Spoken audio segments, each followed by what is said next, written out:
ወበረከቱ ይሃሉ ምስለ ኩልነ ህዝበ ክርስቲያን ለዓለም ዓለም አሜን። የአባታችን የጻድቁ የአባ ኪሮስ ረድኤትና በረከት ለዘላለሙ በሁላችን ደርና ጻድቁ አባታችን አባ ኪሮስ ያደረጉት ተአምር ይህ ነው። በሦስተኛውም ቀን ሁለት ሰዎች በገዳማውያን መነኮሳት አምሳል ወደ እርሱ ሲመጡ አየ። ፊቱን በትምህርተ መስቀል አማትቦ የፊተኛውን አይቶ ይህ ጋኔን ነው፣ ይህ የኋለኛው አለቃው ዲያብሎስ ነው፣ ዛሬ መጡ አለ። ሩቅ ጠርቶ እናንተ ወንድሞቼ ከወዴት ናችሁ አላቸው። ሰብአር በሚባል አገር ነን አሉት። ወዴት ትሄዳላችሁ አላቸው። ወደ አባ ኪሮስ ነው አሉት። በማን ታምናላችሁ አላቸው። በአብ በወልድ በመንፈስ ቅዱስ እናመልካለን እናምናለን አሉት። አባታችን አባ ኪሮስም ክርስቶስ የማን ልጅ ነው አላቸው። የአብ የባህሪ ልጅ ነው አሉት። እናቱስ ማናት አላቸው። እነርሱም ቅድስት ድንግል ማርያም ናት አሉት። እርሱም በእውነት በልጅነት በቅድስና ያላችሁ ናችሁ አላቸው። እነርሱም ተቆጥተው ወንድማችን ለምን ትፈታተነናለህ አሉት። እርሱም እንዲህ እናድርግ ትእዛዝ አለብኝ አላቸው። እነርሱም እኛ ምን ገዶን ብቻ አባ ኪሮስ ያለበትን ንገረን አሉት። አባታችን አባ ኪሮስም ስለምን ትሹታላችሁ አላቸው። ከእርሱም ጉዳይ አለንና አሉት። እርሱም በስም እኔ ነኝ አላቸው።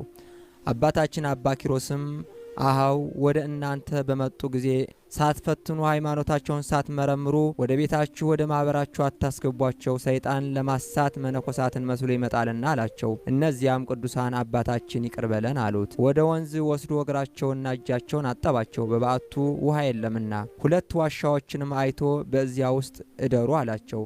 እነርሱም እሺ፣ ነገር ግን በጸሎት አትርሳን አሉት። አባታችን አባ ኪሮስም ጌታችን ይባርክህ፣ ጌታችን ይባርካችሁ፣ ከክፉ ሁሉ ይጠብቃችሁ አላቸው። እነርሱም አሜን አሉ። አባታችን አባ ኪሮስም ወደ በዓቱ ገብቶ 40 ስግደትን ሰገደ። አቤቱ አገልጋይህን ይቅር በለኝ፣ በይቅርታ ብዛት ኃጢአታችሁን ይቅር በለው፣ በአንተ ደም ነፍሱ ስጋውን ፈጽመህ ንጹሕ አድርገው የሚለውን 50ኛውን መዝሙር እስከ መጨረሻው ጸለየ። ዳግመኛም ለእነዚህ ለተራቡ እንግዶች ምግብ ምን አቀርብላቸዋለሁ? ከዚህም የከሰለጠነ ከሰማያዊ ህብስት እንዳልሰጣቸው እንደ አባቴ እንደ በብኑዳ ስጋዬ ለአንበሳ እንዳትሰጥ ፈራለሁ። አቤቱ ጌታ ኢየሱስ ክርስቶስ ሆይ የማደርገውን ንገረኝ አለ። ይህንን እያለ ሲያዝን ቅዱስ ሚካኤል ወደ እርሱ መጥቶ አባ ኪሮስ ምን ያሳዝናል አለው።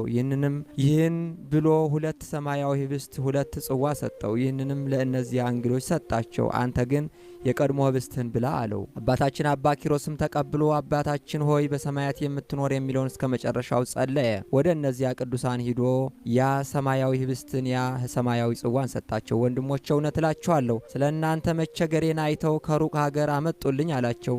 እነርሱም ጌታችን ኢየሱስ ክርስቶስ በጎን ዋጋ ይስጥህ አሉት። አባታችን አባ ኪሮስም ወደ በዓቱ ገብቶ በዚያ አደረ። በማግስቱም ወደ እርሱ ሄዶ ሰላምታ